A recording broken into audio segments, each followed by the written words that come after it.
Welcome back, everybody. We're up at the barn today. We're going to play a little defense. So if you've got a property that you keep animals on, chances are you've got some competing wild animals that want to get at your food, want to get at your livestock, and will want to get at some of the other wildlife on your property. So today we're talking about how to control predators and nest raiders. So we're talking raccoons, possums, foxes, coyotes. If left unchecked in a lot of areas in the Northeast, the balance gets out of whack. So we're going to walk you through how we take care of them on our property, and spoiler alert, that's trapping.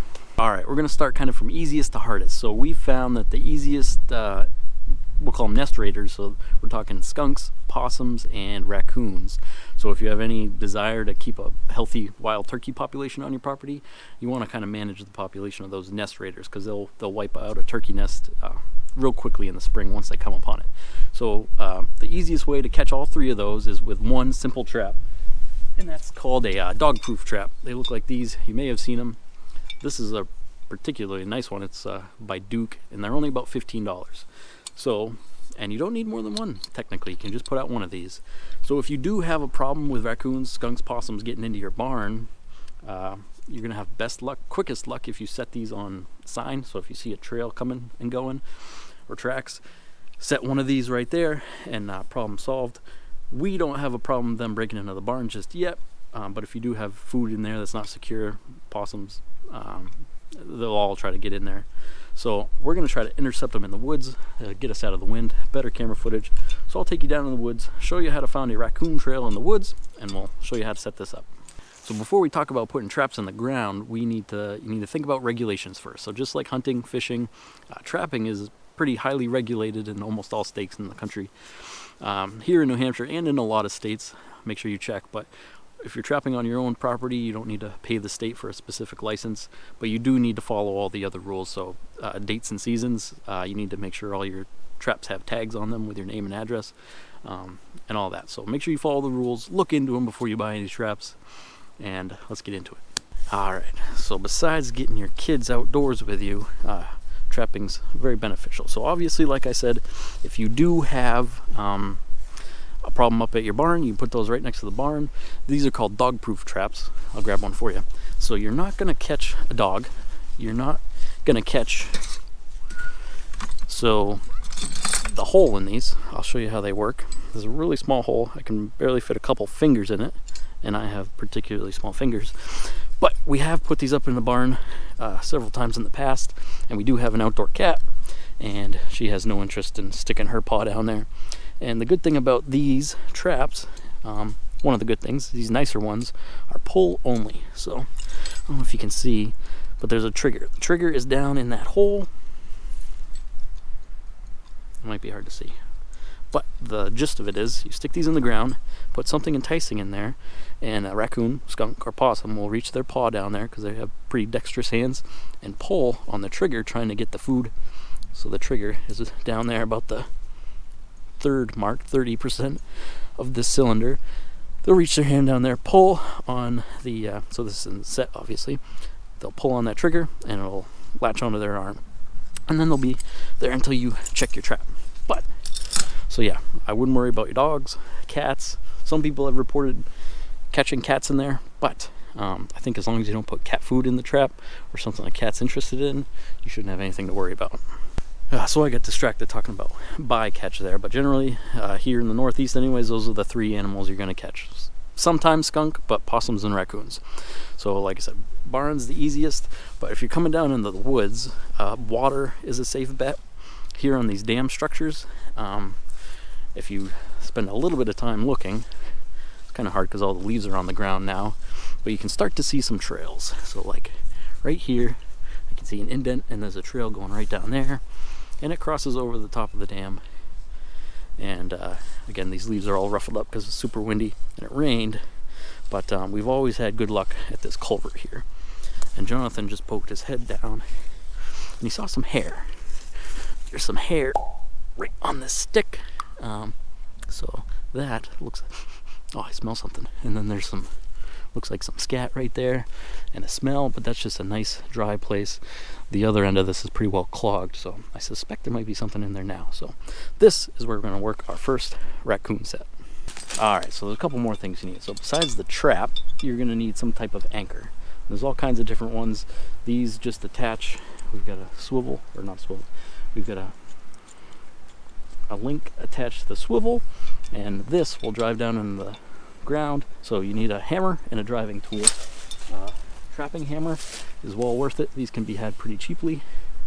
This is made for digging little holes. Hammer, and this is for scraping out ground. And then the driver just is a pointy thing that goes down in this spike.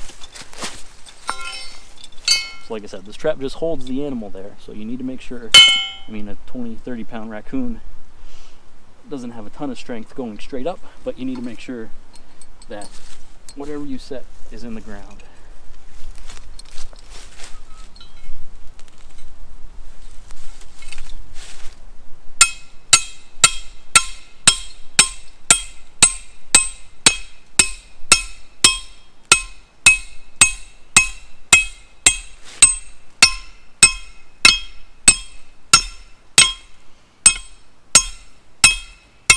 Alright, you don't need to go crazy, so you pull your driver, and then that claw was on a swivel, so if you just pull up on this,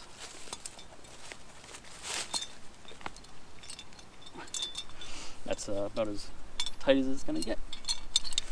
So then, I'll bring the camera closer and show you how we're going to set this thing.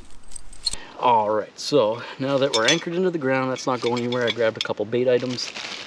First thing, these are just cheap marshmallows. I ripped one in half and I stuck it on the trigger in there. So that'll just encourage a raccoon. So I'm not really targeting possums. Targeting raccoons right now. They're enticed to anything sweet. I speared it onto that trigger. That'll just entice them to grab it and pull up, because that's the only way this trap's going to go off once it's set. And to set these, they make a setter, but if your hands have some strength to them, you can just push down on this, grab the trigger, not the trigger, a little rusty and crusty, but then just set that in the trigger groove there, and now it's set.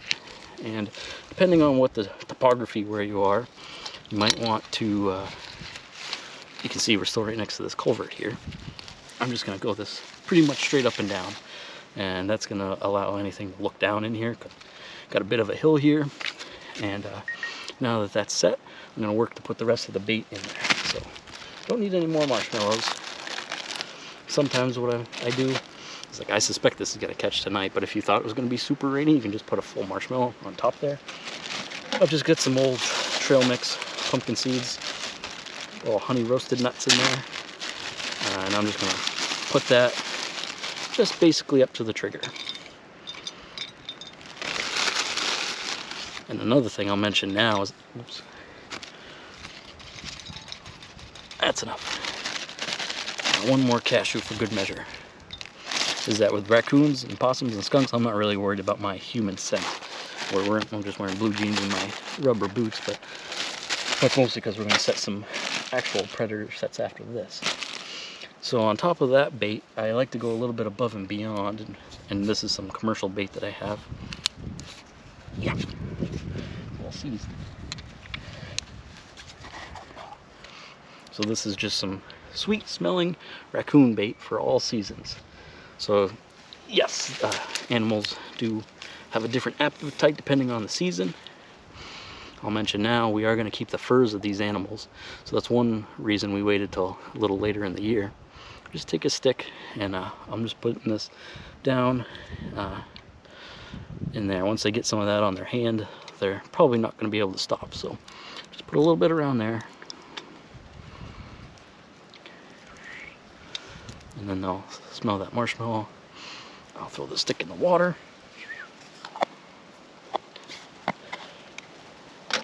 and then I've got some lure.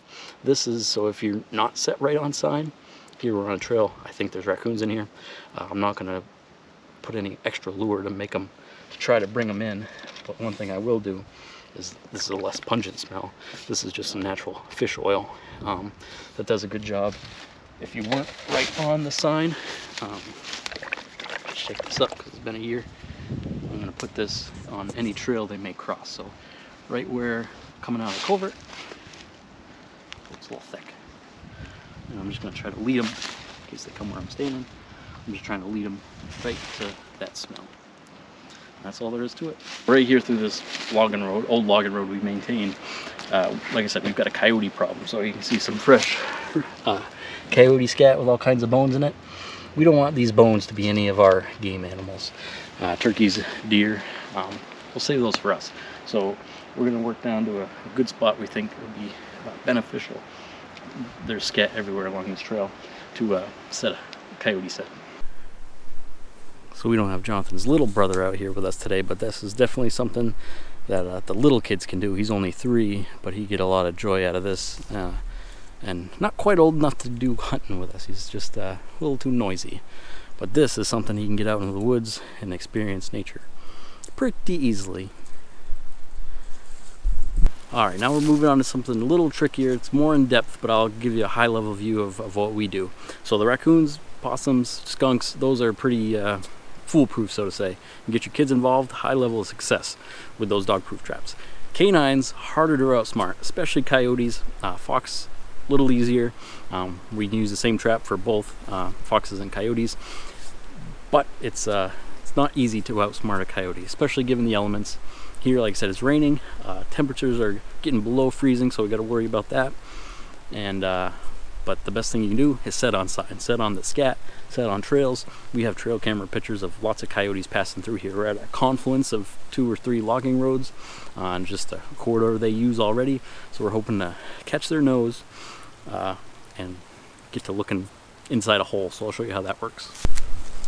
Alright, so outwitting a coyote's nose, I like to be a little more careful. I'll wear gloves for making the set and playing with the dirt. But I like to set what's called a dirt hole set. So I'm going to make a hole with my trapping hammer. I'm going to do that first just to make sure I can get a hole because of New England. There's rocks everywhere. And this is just the inside corner of those trails that come together. And we got kind of a natural backing, we'll call it, with the tree. And I'll put this little log here just so the coyote is forced to come in from this side.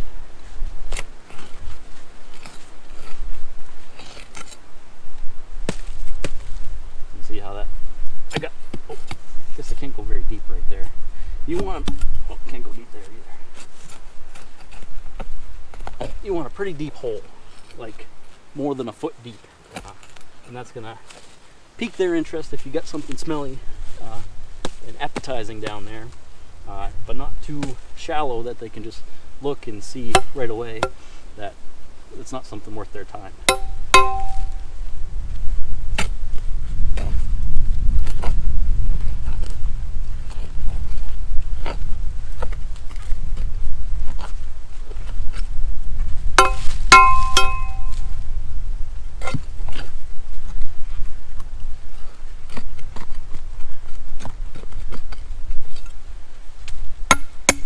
And you're also kind of wanting to make this look kind of natural, like something burrowed down there or another coyote buried something down there. That's the idea. And you want it to be at an angle into the way that you think you want the coyote to come from. That way they're forced to step here and work the trap a little more. Well, it's about, I don't know, 10 inches deep, so not as shallow, deep as I want, but I hit a root or a rock. So now we take the digging part of our trapping hammer, and we know, so it doesn't really matter, but we want one of the coyote's front feet or back feet to get caught in a trap. So I'm going to dig out a nice, called a trap bed. Oh, I got a big rock right there. Maybe I'll just manipulate the backing so that I can get the trap bed over here. So the bottom side of this trap does have this swivel in here that's going to stay just about in the bottom middle. So I'm going to set this anchor just offset of where I want the middle of the trap to be. That'll just give me a little more room in the hole. Well, ultimately I'll get it in wherever I don't hit rocks.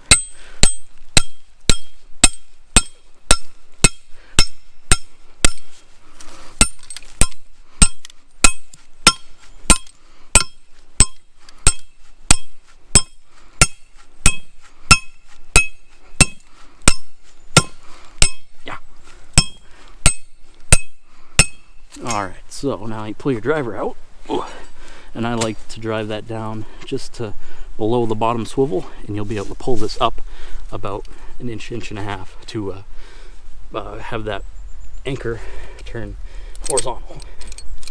Now it's nice and tight. So now, like I said, barely below freezing, so we're not going to use any wax dirt or anything. We're just going to work to bed the trap in here, and I'll dribble a little bit of antifreeze. We've got flake antifreeze that doesn't seem to bother the coyotes, and that just, it's okay if you've got a light coat of frost on here, but these springs, you definitely don't want these springs to freeze, or else the trap is not gonna fire.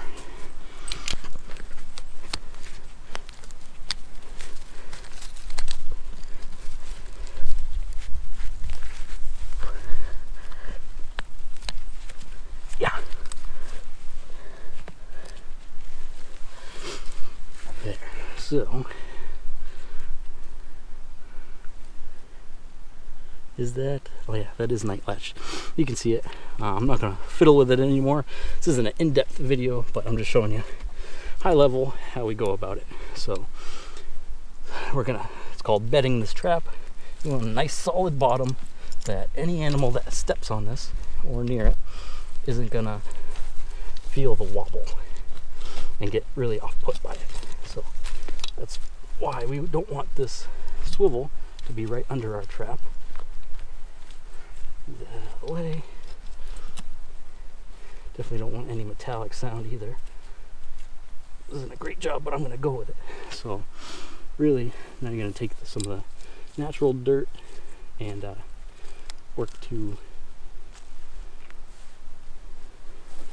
get,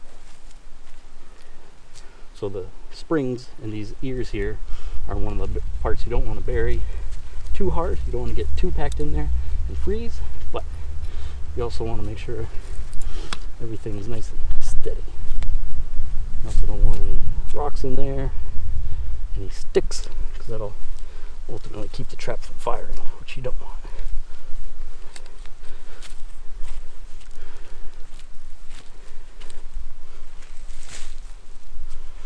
And some dirt without roots in it.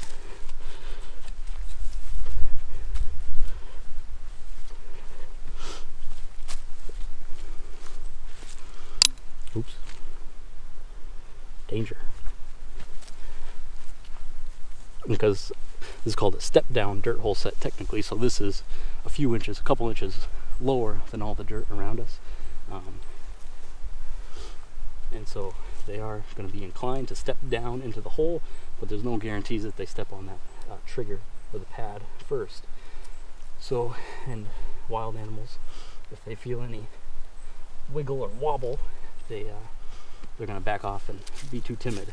But here, since the dirt is wet because it's been raining, it's pretty easy to kind of pack it in there, and I don't feel any wiggle or wobble no matter where I step. So now we got our bait hole there. We want to grab our sifter. We remember right where the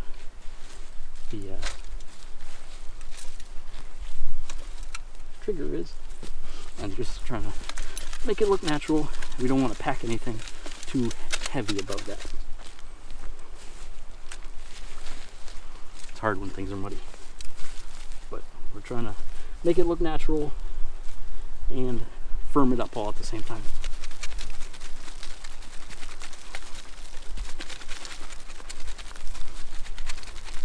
Alright, so bait, there's all kinds of commercial options available if you're going to try to trap predators. This is just an old jar I had. This is where I bought most of the supplies, Fleming Traps. They're down in Alabama, great company. Free shipping, super fast shipping too. If you got any interest, I'll post a link down to their website in the description. Not affiliated or anything. But this is something me and Jonathan whipped up this morning. This is about half kind of spoiled, like 10-day-old deer meat that had been sitting out. We harvested deer last weekend, or last Thursday, and half fresh deer trimmings, and so it's got some kind of tainted, spoiled meat that'll put off a little bit of smell, some fresh stuff I think that they'll really want to eat, and it's all coated in bacon grease, so just a nice fat that helps hold the smell when it gets way down below freezing, which it shouldn't in the next week. But But yeah, it's just something messy. And you notice I took my gloves off, so it's probably backwards of what a lot of guys do. But since I'm not touching the trap anymore, I'm just gonna grab a stick, a hefty stick, and scoop a little bit of this down into the hole.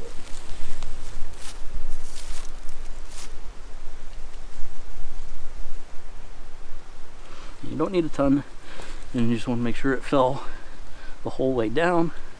That did. Nice glob of fat on there.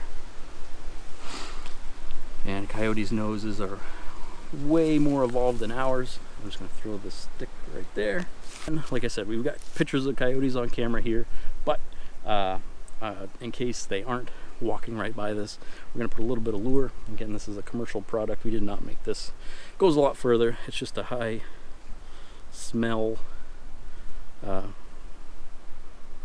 lure that will attract all kinds of things. Predators, bobcats, foxes, coyotes. So I'm going to grab a fresh stick. Oh, I take it back. Oh. So because it's raining, it's going to keep raining. This is just a little bit of sheep's wool. I'm just going to put this on, I'm going to put it in the hole. Right on top of the hole, so the bait's down below it. And like I said, it can smell scents separately. And this will just help hold that scent through a bunch of rains. So again, just a little bit of lure. I'm going to put this, mix it up, because it's been a year. Put that on the sheep's wool. And I'll put that down in the hole.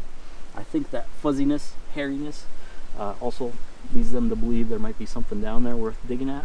So even though there's bait below it, they can see the furriness that they might want to get at. And again, this one isn't as deep as I want, but we'll see. And then I just do a touch more lure on the back end, right there. And I don't know how well that'll survive the rain. I'll just throw my stick there. And then one last touch of the commercial product. Well, it's all natural, but it's coyote urine. Highly territorial animals. So I'm just gonna squirt some up on a tree like a coyote would do. That's a pretty tall coyote, but you get the picture.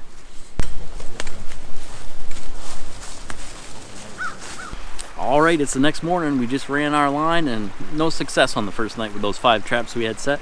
It was awful windy like it is now, but it's, like I said, not a sure thing. So we'll check back each morning until we have something exciting to report. All right, it's about 6 o'clock in the morning, right before I head off to work, and we got a raccoon here on day 2. Nice one.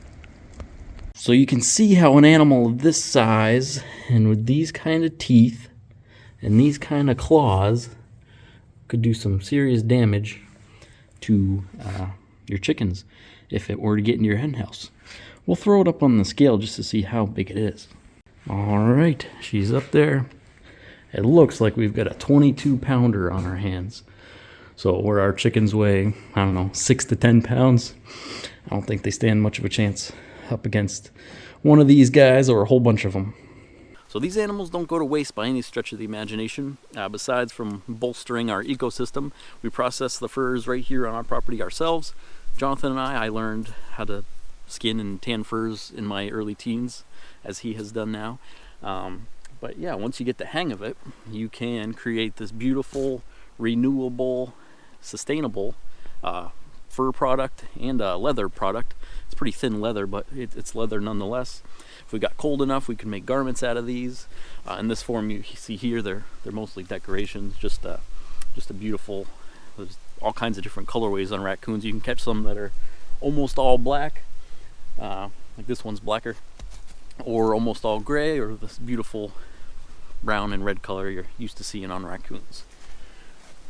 We did not catch any coyotes or any canines in our few-day experiment here, but I was glad to be able to walk you through what we do. You saw the whole thing except for the catch and the process. If you have any interest in the processing, perhaps I can make another video. Let me know down in the comments.